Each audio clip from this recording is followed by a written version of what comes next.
Good evening, I'm Judy Woodruff. On the NewsHour tonight. My announcement today marks the beginning of a new approach to conflict between Israel and the Palestinians. President Trump recognizes Jerusalem as the Israeli capital, breaking from decades of U.S. policy, drawing condemnation from many world leaders and igniting calls for violence in the Middle East. Then a growing group of Democratic senators call on Senator Al Franken to resign in the wake of new sexual misconduct allegations. And we kick off a three-part series exploring Iran's rising influence in Iraq, how the United States' trillion-dollar war has served its arch-rival. I think the reason why the Americans are so surprised at the amount of influence that Iran has is basically because Iran has done everything that the Americans have not done. All that and more on tonight's PBS NewsHour.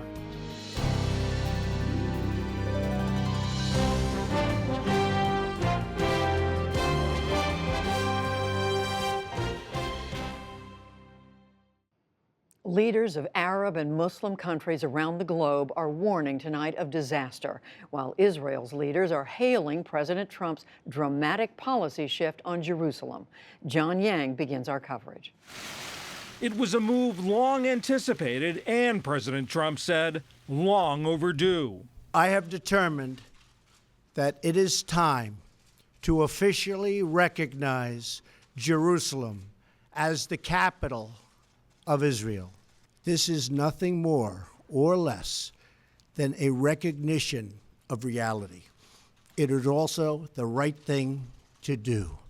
It's something that has to be done. He cited a 1995 law that called for recognizing Jerusalem as the capital and moving the U.S. Embassy from Tel Aviv. But while Mr. Trump announced today his intent to move the embassy, like previous presidents, he signed a waiver delaying that. Israeli Prime Minister Benjamin Netanyahu quickly praised the decision. President Trump, thank you for today's historic decision to recognize Jerusalem as Israel's capital. The Jewish people and the Jewish state will be forever grateful. In Jerusalem, many Israelis celebrated the news. Trump's announcement is it's going to be very important, and I think it's a big celebration for Israel, and especially for us, for the Jerusalemites. And Palestinians condemned it. This topic assures how biased President Trump is with the state of Israel and how much he doesn't care about the Palestinians and the situation in the Middle East. On the West Bank, protesters burned American flags and photos of Mr. Trump. Palestinian President Mahmoud Abbas rejected the move. These denounced and rejected measures create deliberate constraints to all the efforts toward realizing peace and reflect the United States' withdrawal from practicing its role as a peace mediator. In Gaza, militant leaders from the Palestinian group Hamas called it a flagrant aggression that opened the gates of hell. Across the Middle East, key U.S. allies, including Turkish President Recep Tayyip Erdogan and Jordan's King Abdullah, warned of dire consequences. Taking any wrong step regarding Jerusalem's status will cause public unrest in the Muslim world. Egypt also blasted the decision, as did European leaders and the Secretary General of the United Nations. Jerusalem is a final status issue that must be resolved through direct negotiations between the two parties. Any change in the status of Jerusalem is fraught with risk. It's been at the heart of the Arab-Israeli conflict ever since the UN drew the boundaries for the Jewish state in 1947. The city is sacred to Jews, Muslims, and Christians. Palestinians want East Jerusalem as the capital of a future state. Much of Israel's government resides in West Jerusalem, and many Israelis claim an undivided Jerusalem as their capital. The president didn't refer to an undivided Jerusalem today, and he was at pains to avoid thorny details that have long plagued peace efforts. We are not taking a position of any final status issues, including the specific boundaries of the Israeli sovereignty in Jerusalem or the resolution of contested borders. Those questions are up to the parties involved. Mr. Trump said today's action kept an oft-repeated campaign promise. we will move the American embassy to the eternal capital of the Jewish people, Jerusalem. He's maintained that position since taking office and also suggested earlier this year that he's not wedded to U.S. support for a two-state solution. So I'm looking at two-state and one-state, and I like the one that both parties like. I'm very happy with the one that both parties like. I can live with either one. But today's decision makes the roadmap to a resolution for the Middle East's longest-standing conflict much more complicated. For the PBS NewsHour, I'm John Yang. We'll hear from both Israeli and Palestinian officials right after the news summary. And on another Middle East policy matter, the president called today for Saudi Arabia to end its blockade of war-ravaged Yemen and to allow in humanitarian aid. In the day's other news, Minnesota U.S. Senator Al Franken came under growing pressure to step down with a groundswell of demands from more than 20 Democratic colleagues. It started after a seventh woman accused Franken of sexual misconduct. At least a dozen Democratic women in the Senate led the calls to resign, including California's Kamala Harris. I believe, first of all, that he has done a very good job on so many issues that are pressing issues for our country today. But the numerosity and the type of complaints and accusations have led me to believe that it is probably in the best interests of a lot of people that he resigns. The Senate's top two Democrats also urged Franken to resign. He said that he'll have an announcement tomorrow, amid reports that he will step down. Separately today, a former intern added a new allegation of sexual harassment against Congressman John Conyers. The Michigan Democrat announced his resignation yesterday. Meanwhile, Time magazine devoted its Person of the Year cover to what it called the silence breakers, women who have shared accounts of harassment and abuse. The U.S. House of Representatives today voted down a resolution to impeach President Trump. Texas Democrat Al Green offered the proposal. He accused the president of promoting bigotry and racism. Most Democrats voted with Republicans to set the resolution aside. Democratic leaders said it's premature to raise impeachment. Donald Trump Jr., the president's son, spent part of his day at the Capitol answering questions from the House Intelligence Committee about his contacts with Russia. Lawmakers have focused on a Trump Tower meeting in 2016. It involved a Russian lawyer who had promised compromising information about Hillary Clinton. Russia's President Vladimir Putin confirmed today that he will seek a fourth term in 2018. Serving another 6 years would make Putin the country's longest-serving ruler since Joseph Stalin. The communist dictator held absolute power over the old Soviet Union for nearly 30 years. It is day 3 of an outbreak of wildfires across Southern California, with no end in sight. Instead, the largest fire has now covered 100 square miles, and a new one erupted today in Los Angeles. William Brangham has our report. As the hours go by, the flames rage unchecked, consuming everything before them. Overnight, the Thomas Fire in Ventura County jumped a major highway, marched over hillsides, and sent thick plumes of smoke into the sky. Police department, mandatory evacuation due to the fire.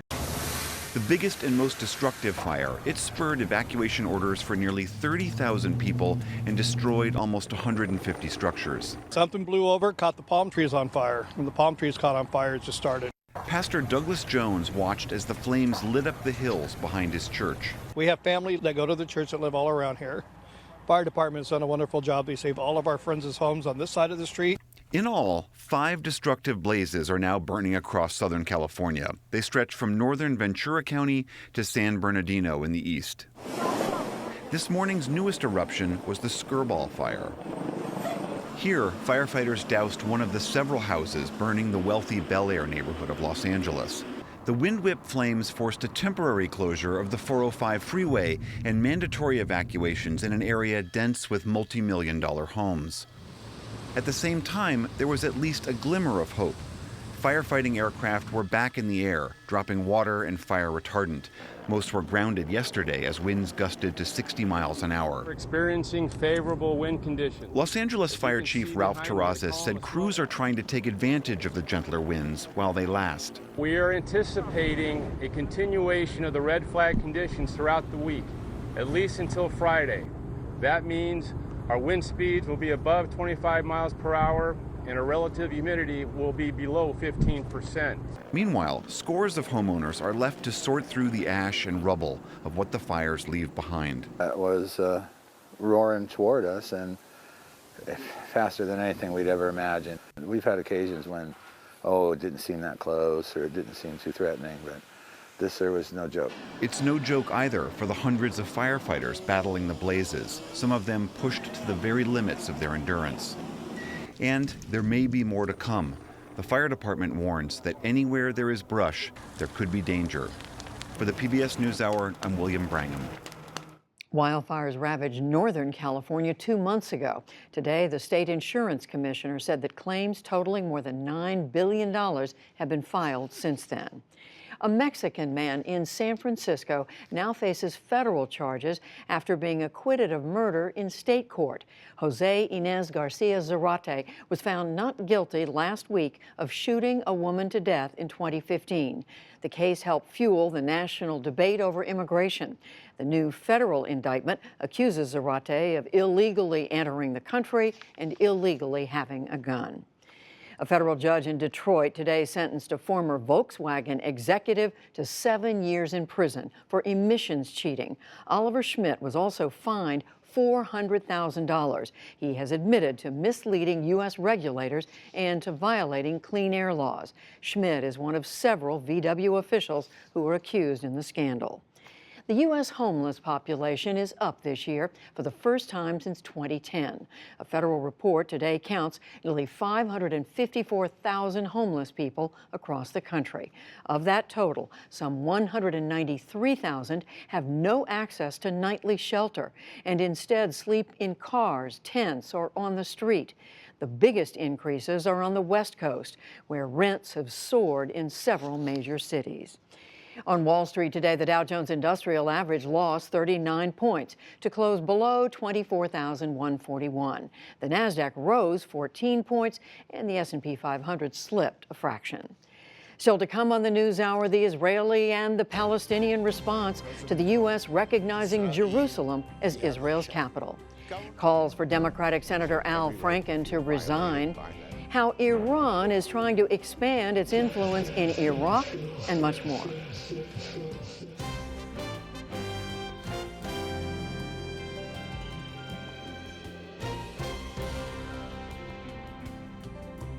We return now to our lead story, President Trump's announcement that the U.S. government will now recognize Jerusalem as Israel's capital and begin the process of moving the U.S. embassy there from Tel Aviv.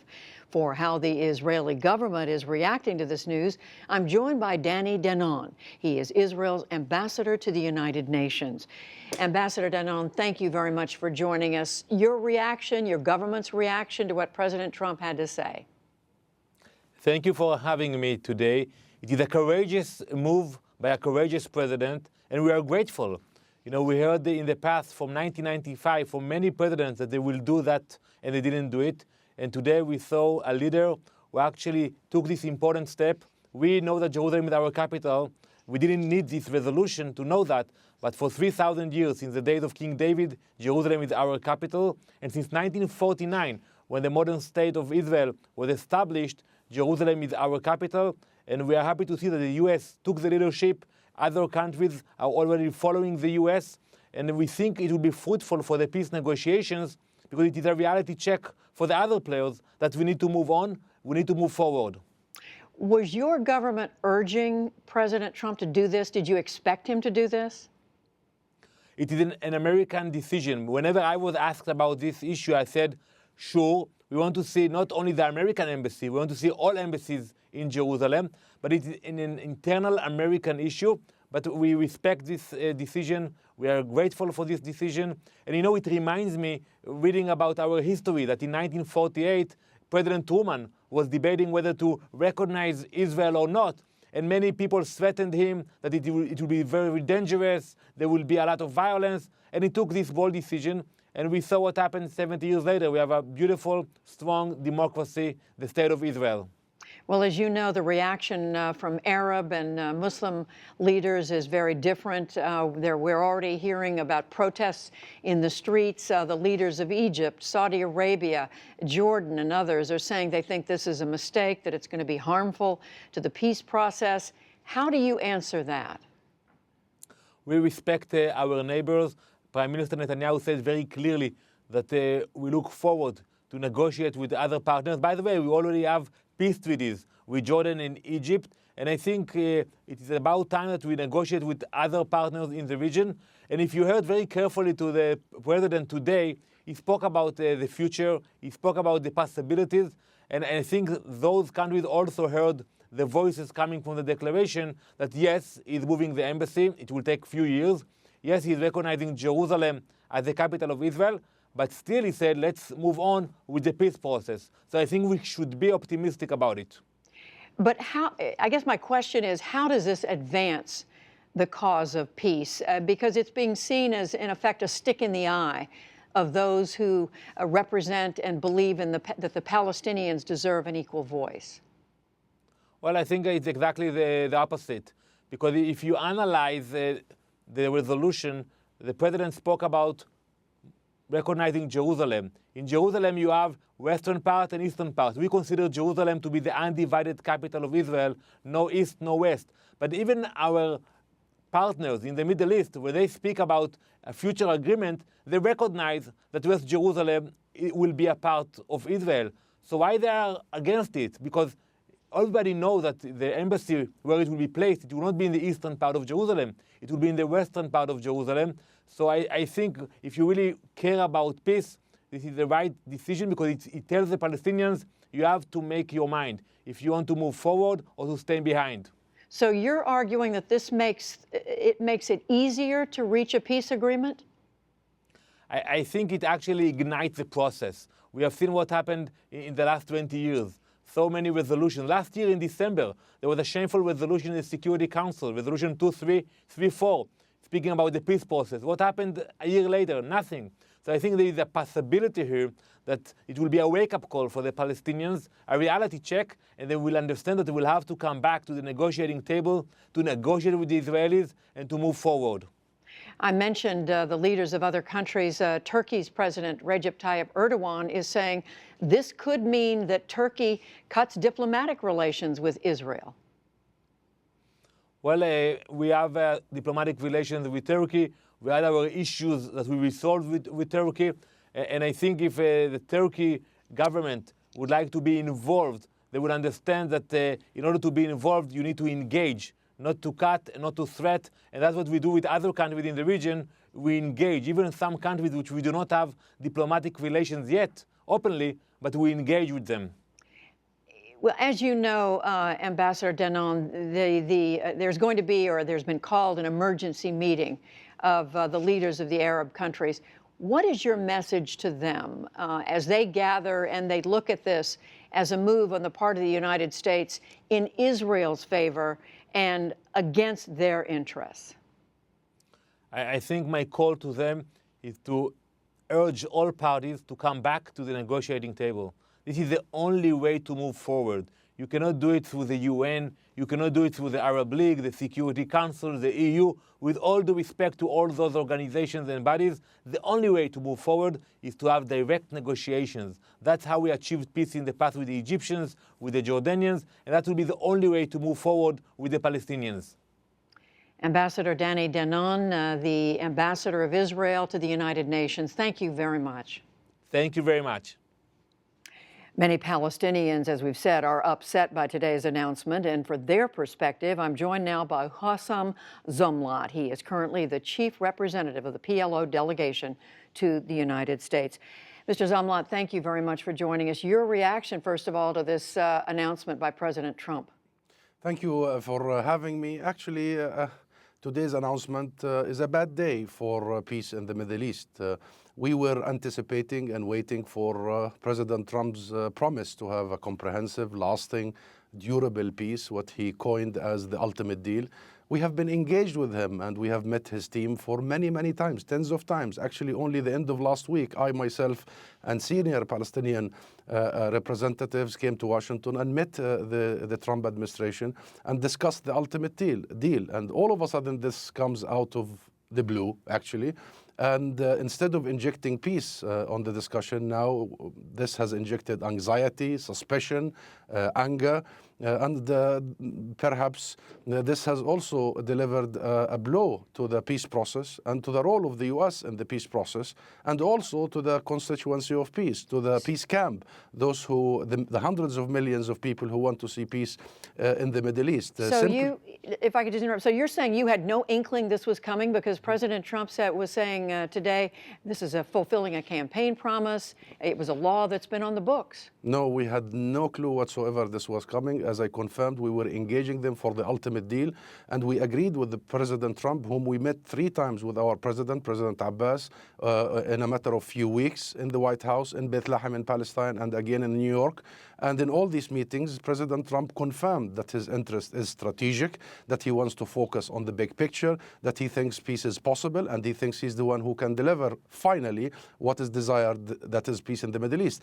And, he's the one who said, let's not discuss details and issues and side tracks and distractions. And all of a sudden, we have this biggest distraction that aggravated everybody, and that has been a precious gift to those who do not want to see a solution, to the non-solutionists, to the extremists, to the Armageddonists, actually, who do not want to see the conflict as a political, legal one that could be resolved, but a religious one that would never be resolved. To the settler movement in Israel, your previous guest, the Israeli ambassador, did say that, West Jerusalem and East Jerusalem, but at the same time, he says Jerusalem will always be united, and the Israeli Knesset has annexed legally East Jerusalem. So this mincing of words and playing on words is no longer convincing. The issue is, do we have a credible, genuine peace process? Is the U.S. an honest, fair arbitrator? Are we going into the direction of the international consensus for a two-state solution? If we are, Jerusalem is at the heart of all this, and President Trump, unfortunately, has delivered a very, very damaging blow today to the 3 things, to the role of America, to the two-state solution, and to the hopes for peace. So when you did hear the Israeli ambassador to the UN say that, well, everybody knows the embassy will be in West Jerusalem, this should not be offensive. He also said that he thinks this should instigate the peace process for your interest, for the Palestinians. Peace processes means negotiations, means that we sit to talk and discuss. It doesn't mean unilateral acts. And what happens today was a unilateral act by the U.S. president to decide on a matter that should have been decided upon by negotiations based on very clear, well-defined framework and bases. These bases have been determined by the U.S. since 1991 through written letters to us. Secretary Baker wrote to us in 1991 to the Palestinian leadership and to the Palestinians, saying that we invite you to the Madrid peace process based on the U.S. commitment to the UN Security Council resolutions 242338, i.e. land for peace, that Israel must end its occupation that began in 1967, including East Jerusalem. In that letter, by the way, Secretary Baker confirmed that the U.S. will not recognize Israel's control of the city or Israel's annexation of East Jerusalem, that East Jerusalem will remain occupied. And therefore, this is a reneging. Just last sentence. President Trump today reneged on the U.S. commitment, and it was a U-turn that was absolutely unexpected, and therefore, it leaves the peace process in the limbo. Well, so are you saying, Mr. Zomlot, from the PLO perspective, then, that this is the end of the peace process, or can you still sit down at the negotiating table under any circumstances with the Israelis and the Americans? There is decades-long, long-held U.S. policy, international consensus, international resolutions, including the one that was passed in December, and your previous guest referred to, that the U.S. actually abstained in acceptance of it, about the contours of the solution. We have accepted the Palestinian Palestinians long ago the international consensus and legitimacy. We have accepted the U.S. conditions on us. Those were three. The first is to recognize Israel on 78% of our land, recognize UN resolutions, and renounce violence. And we have recognized, ma'am, we have recognized Israel all along. But this recognition does not mean that we must recognize Israel's expansion, Israel's colonialism, Israel's appropriation of our land. So let me finally ask you, where do you see this going from here? You're not saying this is the end. No, this is not the end. No, this is not the end. We the Palestinians, are committed to the three principles. We are committed to peace. Believe you me, our generations are aching for an end to this and a new beginning. We have so many people who want a state that they can call home, a passport, an airport, a school, a cinema they can watch nice movies in it. And I'm saying it this way because we are tired. We also want to see an end to this, but not at any cost. We are a dignified nation. In fact, we are a nation that has produced all religions. You know, we are celebrating Christmas now. Bethlehem is the birthplace of Jesus and Christianity. We are such an ancient nation, and surrender is nothing we know. But we know the message of Jesus. We know the message of peace. We celebrate it. We are a model in the region, a model as a society, the Palestinians, of diversity and tolerance. We will hang on the hope of peace, but we cannot find peace in such dictations. We cannot find peace in such unilateral acts. I wish President Trump had stayed on course on the ultimate deal, stayed on course on the strategic action, not such an act that has really inserted much anxiety in the hearts of hundreds of millions of people, Christians and Muslims worldwide. Hussam Zumlatt, who is the PLO, the chief representative of the PLO delegation to the United States, we thank you very much. Thank you.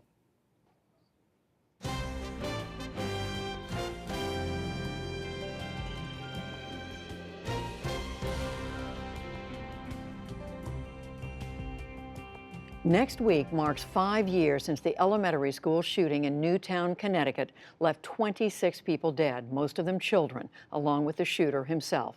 In the wake of this and other mass shootings, federal lawmakers have been criticized for not moving on gun legislation. But today, the gun debate took center stage in both the U.S. House and Senate. Hari Srinivasan reports. The tension was palpable on the House floor. Make no mistake, this bill would make it easier to cross state lines with hidden, loaded weapons. I want to protect American people and I want to protect constitutional rights. As the House passed its first major piece of gun legislation since two of the deadliest mass shootings in U.S. history, the bill showcased a rare moment of bipartisanship on guns, with a measure to tighten the national background check system. But it also included a provision requiring states to recognize concealed carry permits across state lines, just as they would a driver's license. That's a top priority for the NRA, and that left House Democrats reeling. Republican leadership is pushing a bill with blood money from the NRA that will create a race to the bottom, where states with the weakest concealed carry requirements will rewrite the laws for everyone else. The bill faces an uphill battle in the Senate. But today, the gun debate raged there, too, at a Judiciary Committee hearing. Lawmakers discussed bump stocks, which allow semi-automatic rifles to fire faster, like the ones used in the Las Vegas concert massacre in October.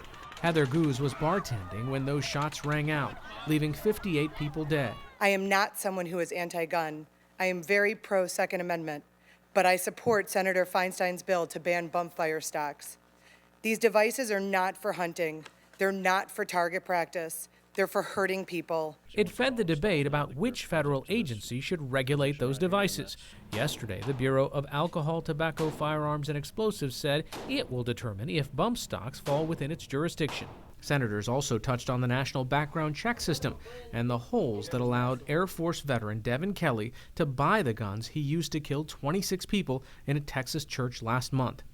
Yesterday, a Department of Defense report found that while attention has been on the Air Force's failure to report criminal history to the background check database, other branches of the military fared even worse. Air Force Secretary Heather Wilson acknowledged those lapses. I think we need to have some means of enforcing this, as you said, accountability and discipline. What would you suggest? Senator, one of the things that we have put in place is checks at different levels of command, so that it is more likely that if there is a failure to file a fingerprint card, that the next level of command will be able to see it. For the PBS NewsHour, I'm Hari Srinivasan. And the other major story at the Capitol today, the mounting calls for Senator Al Franken to step down amidst more allegations of sexual misconduct. For that, we're joined by Lisa Desjardins. Lisa, welcome back. So this story moved so fast today. We woke up this morning, heard there was another allegation, and through the day, one Democratic senator after another saying he should step down. That's right. It was remarkable. And this was led not just by any group of Democratic senators, but female Democratic senators. First, Kirsten Gillibrand of New York posted on her Facebook page a post that simply said, I believe, Senator Franken should step down. After that, we saw other female senators, Maggie Hassan of New Hampshire, and then a slew of them, well over a dozen of the 16 members, say this. And Judy, this is a record number of women in the Senate right now, and we're showing that they actually seem to be influencing those around them today. And ending, or I should say, at some point in the afternoon, the leadership of the party in the Senate also call for him. That's right. Senator Chuck Schumer, the leader of the Democratic Party in the Senate, said it's time for Franken to go, and also the head of the DNC, Tom Perez. Remind us again, Lisa, what exactly are these allegations against Senator Franken? Well, let's start with the newest one. The one that seemed to tip the balance today was one from a former congressional aide. She told a newspaper that she was at a radio show of Al Franken. She was leaving, and that Al Franken kind of came up behind her and forcibly kissed her. She said she ducked out of the way, but that story was corroborated, the report said, by two people who knew her.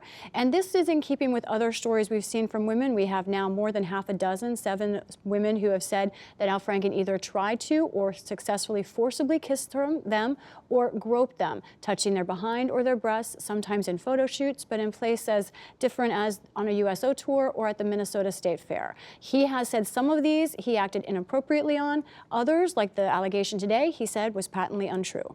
Well, and as we know, there have been several other allegations, but never, because we've now gotten to, what did you say, 7, it seems the dam has broken.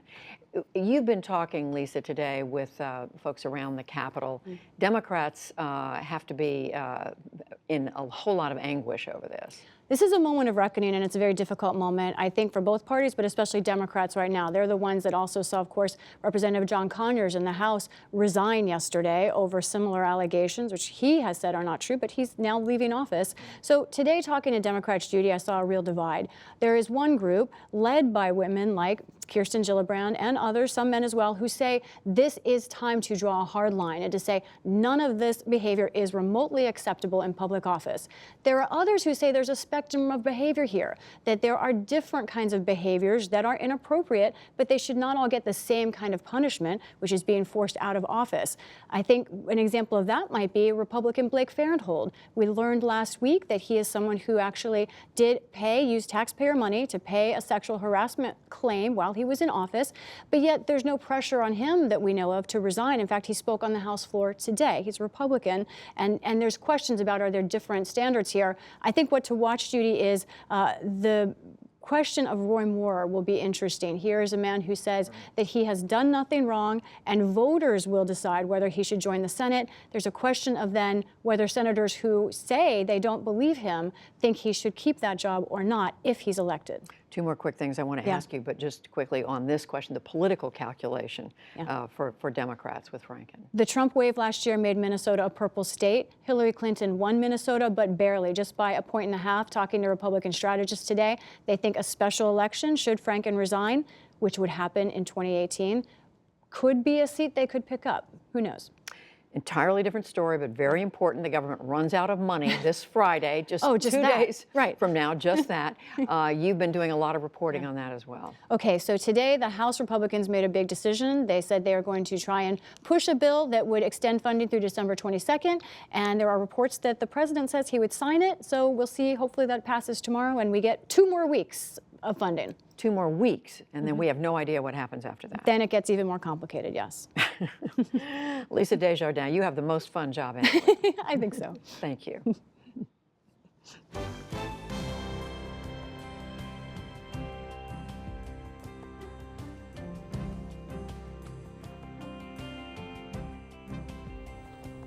Stay with us. Coming up on the NewsHour, we explore a recent boom in rooftop solar panels. But first, we begin tonight a 3-part series we are calling Iran Rising in Iraq.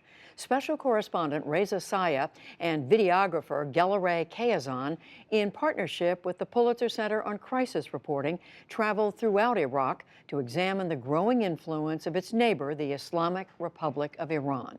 Just how far has Iran extended its reach in Iraq? What are its intentions? And are American concerns that Iran is destabilizing Iraq justified? Over these 3 nights, the series takes us to the capital, Baghdad, to the outskirts of Mosul, to Sulaymaniyah in Iraqi Kurdistan, and to the contested city of Kirkuk. We begin in the holy city of Karbala and a look at Iran's religious and political influence, one that's growing, but also which faces serious limits.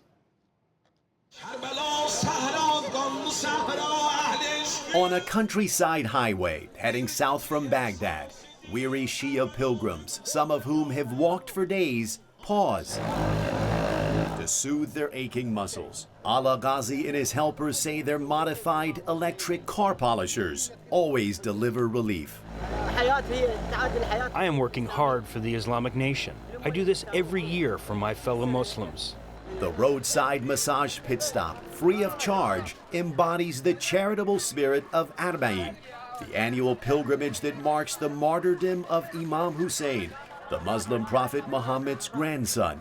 Pilgrims come by any means, from all directions. Marching columns stretch as far as the eye can see. Their destination is the holy city of Karbala, where the revered Shia figure was beheaded in the 7th century. Among the masses, millions are from neighboring Iran, the country with the largest Shia population in the world. I'm from Mashhad, from Iran. I'm Adel, I'm from Iran.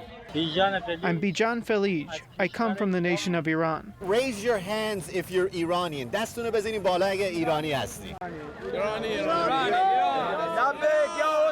When the swarms of worshippers finally reach the shrine of Imam Hussein, many pray for healing and forgiveness.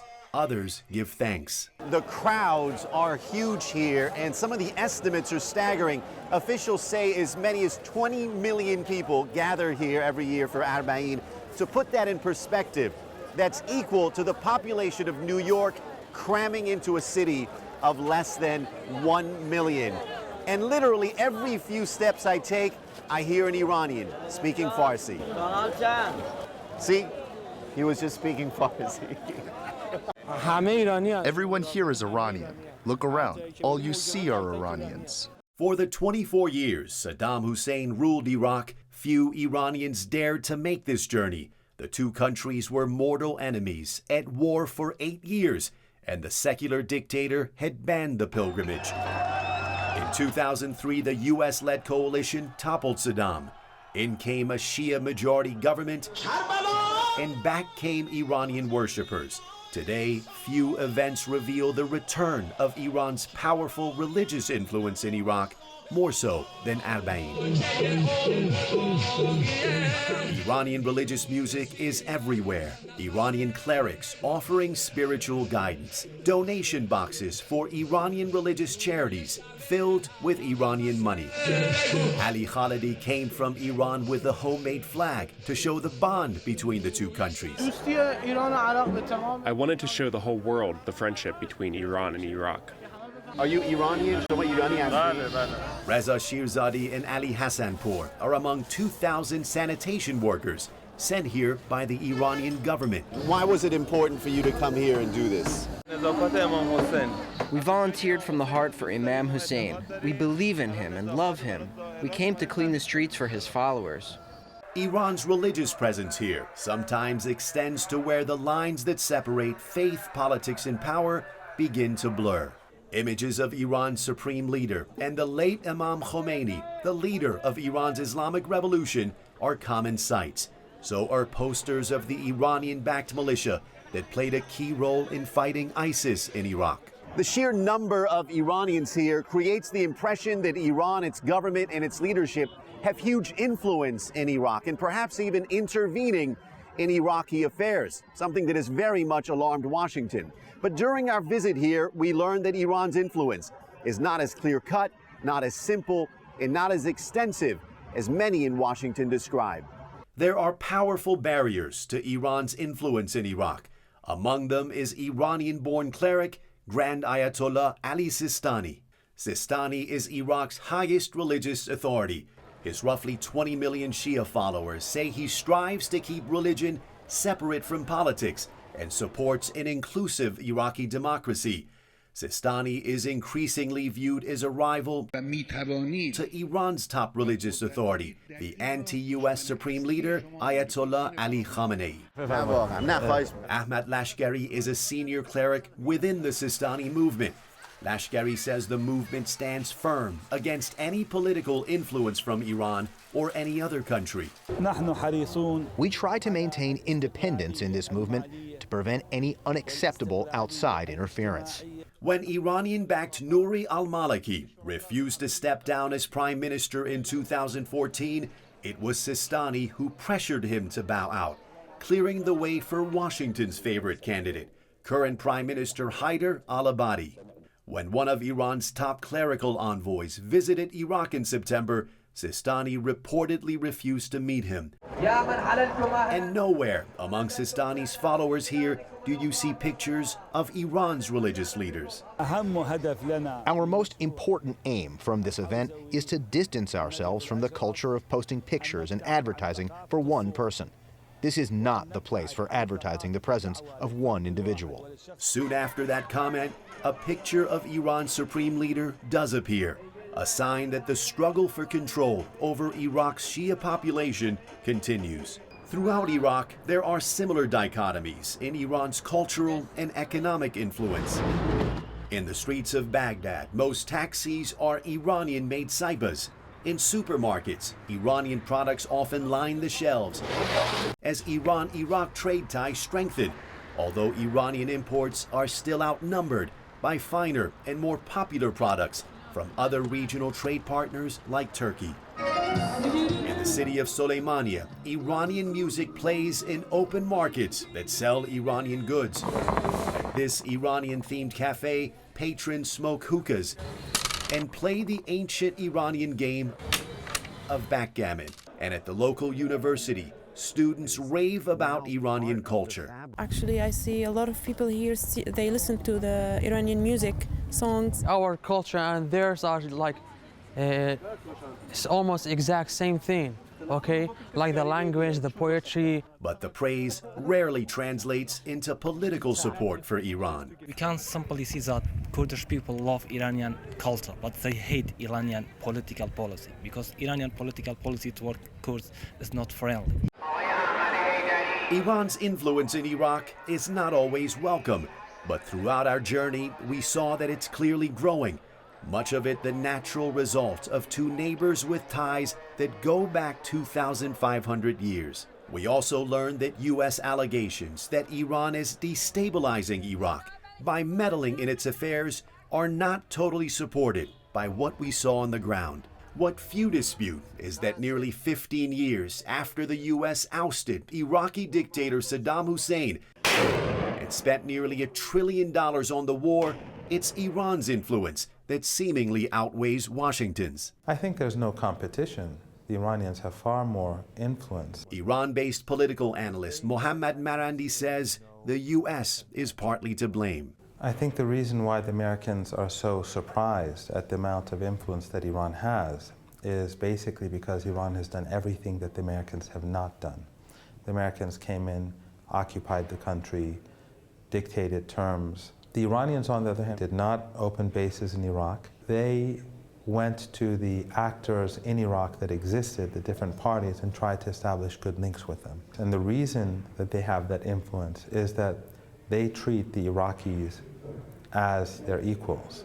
Despite Iran's gains, analysts say America is unlikely to back down, and the fight for influence in Iraq between Washington and Tehran is only beginning. For the PBS NewsHour, I'm Reza Sayah in Baghdad. Tomorrow, Reza Sayah continues our series with a report on the controversial Iranian-backed militias in Iraq that were instrumental in the fight against ISIS.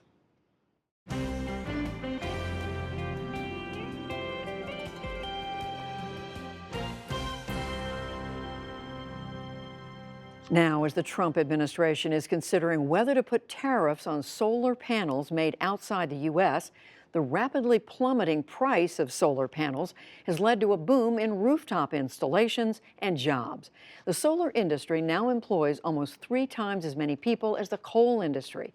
This growth is also raising questions about how utility companies should respond. William Brangham is back with this report from Vermont. It's part of our occasional series of reports, Peril and Promise, the challenge of climate change.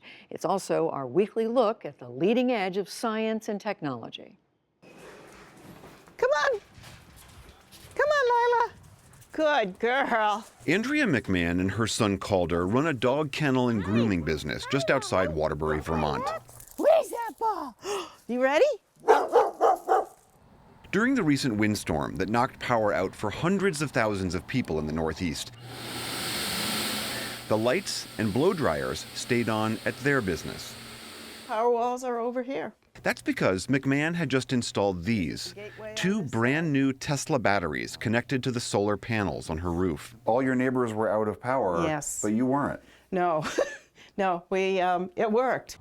McMahon installed the panels 5 years ago. In the summer, with its ample sun, they generate more electricity than she can use, so the extra energy is sent to the local utility, Green Mountain Power. They credit our bill, which we use up in the winter because there's not quite as much solar working in the winter. Right. But we basically have no electric bill, and it's usually pretty big. No electric bill? No electric bill. You went from paying $200, $250 a month to now paying nothing. Right. Yep. Nice, huh? The new batteries, which she leases from Green Mountain Power for $30 a month, will allow McMahon to, in effect, become her own personal power plant. She can operate independently from the grid when power outages occur, and she can sell electricity back to the utility during peak usage, even when the sun isn't shining. What we're not using here is going over here to the grid. Kind of a win-win-win situation. Green Mountain Power's CEO, Mary Powell, also thinks it's a win-win. In fact, she's the driving force behind her company's expanded push into solar and batteries and new energy technology. It felt, for such a huge event with a third of Vermont without power, it felt like there was a greater impatience than we're used to already in day one. And so on the day we met her, she was checking in with linemen who were still at work restoring power to customers. Powell likes to describe her company as an unutility. One of the things we really feel like we're in the business of doing here in Vermont is accelerating what we believe is a consumer-led revolution to distributed resources and a completely different model. Powell calls existing utility models Grandpa's electric grid, powered in large part by coal, as well as natural gas, hydro, and nuclear power. Indeed, the bulk of Green Mountain's power comes from such sources, but she says it's an inefficient system. On a good day, the system is built for about 40 to 43% economic efficiency. You have massive power generating stations, and you move energy over miles and miles and miles. You have substations that convert it down to distribution level. You then have miles and miles of distribution lines, and eventually you get to homes, businesses, and communities. Powell's vision is to begin to move away from that, to using a series of commercial and residential microgrids all over the state that can store and share power with each other. A microgrid is any self-contained network, like this housing community, where if they get cut off from the main electrical supply, they can generate enough electricity to meet all of their needs right here. This 14-unit development in Waltham, Vermont, was built by industry and nonprofit groups in a first-of-its-kind experiment for low-income housing. Each home has a 6-kilowatt solar panel system connected to a battery, so in the case of an outage, residents can power their homes independently, and residents like Alexis LeBurge pay nothing for electricity. I wasn't quite sure what to expect when they're like, oh, we're building some solar-powered housing and it's going to be energy efficient, and no, it's really reasonable, and as a single parent, that's obviously really important. CEO Powell concedes that it's easier to reimagine a power system in a rural state like hers with just 600,000 residents. But she's convinced that even more populous cities and states need to change the way they think about energy delivery. I drive around different parts of Brooklyn or Queens, and there are, neighborhood after neighborhood after neighborhood where you could be delivering absolute energy transformation services, lowering the energy costs of the people that you serve, because you're looking at it from a total energy perspective. 1,500 miles south lies another vision for changing energy delivery. Florida Power & Light, the largest utility in Florida, is in the midst of a large-scale solar construction boom. This site was one of the first, built 9 years ago. The company now has 6 other sites, enough to power about 60,000 homes. Looks like we've got a hot spot on this panel over here. Kelly Fagan oversees the solar construction. We have 3 plants we just commissioned at the end of last year. We've got 4 more behind that, and we have 4 more the next year behind that. Those utility-scale arrays will use more than 2.5 million solar panels to generate electricity for the grid, making Florida 10th in the nation for solar generation. Even so, it will be a small fraction compared to their nuclear and gas resources. Fagan says it's all about doing what's best for its customers. If we go too far in solar, we lose the reliability of our systems. That's why we still need our gas plants. In our nuclear plants, they are the backbone of the system. They keep us running. They keep us going when the clouds are out, when the rain's falling, and when it's nighttime. Historically, despite our nickname of the Sunshine State, Florida has really lagged behind in adopting solar. Susan Glickman is a lobbyist with Southern Alliance for Clean Energy, and she's been a loud critic of Florida's private utilities. She applauds their recent solar building spree, but thinks they game the system by continuing to build expensive, conventional power plants. Big monopoly utilities get a guaranteed range of a rate of return on their capital expenditures. Meaning if they build a power plant, they're by law allowed to charge all you customers here in Florida to pay back the cost of that. That's right. Florida regulators will put that in the rate base, and we will all pay for it. So like a waiter in a restaurant where there's a guaranteed tip, the more that is spent, if you buy dessert or you get a bottle of wine, the more money they're going to make. Glickman also says utility companies have tried to put up roadblocks so that homeowners won't install their own solar panels. She points out that the utility here spent tens of millions of dollars backing a failed and widely criticized 2016 ballot measure that would have curtailed individual solar projects. They want to build power plants, and too often they see rooftop solar as a threat to that business model. Florida Power & Light says it doesn't discourage residential solar, but says it isn't very practical. FPL is providing solar power through our transmission grid at such a low cost, it's very difficult to put rooftop solar. Even on my own house, I've looked at it on my own house, the payback is not very good in Florida because our bills are so low. So you're arguing that because you guys have provided a lower utility bill overall, that on balance it doesn't make sense for people to do solar individually. That is correct. Financially, it just doesn't make sense. But that may be changing. Solar panels have dropped dramatically in price, some 70% over the last 7 years. When we visited Glickman, she was having panels installed on her house, and she says she knows more and more people who are doing the same. I do think there are some people that want to go solar for environmental reasons, but more and more people want to go solar for economic reasons because they see the payoff. Solar panels are improving, they're more efficient, they can operate even with less, solar radiance. So the demand is really there. If that demand continues to grow, Florida utilities may move more into rooftop solar, joining Vermont and other states where residential solar microgrids are becoming almost commonplace. For the PBS NewsHour, I'm William Brangham in Arcadia, Florida. Fascinating. And on the NewsHour online right now, a dinosaur with a collage of bird-like feathers never seen in any other prehistoric creature has made its scientific debut after this unique Mongolian fossil circulated on the black market for years. You can learn more on our website, pbs.org/newshour. You can find it all here. And that's the NewsHour for tonight. I'm Judy Woodruff. Join us online and again here tomorrow evening. For all of us at the PBS NewsHour, thank you, and we'll see you soon.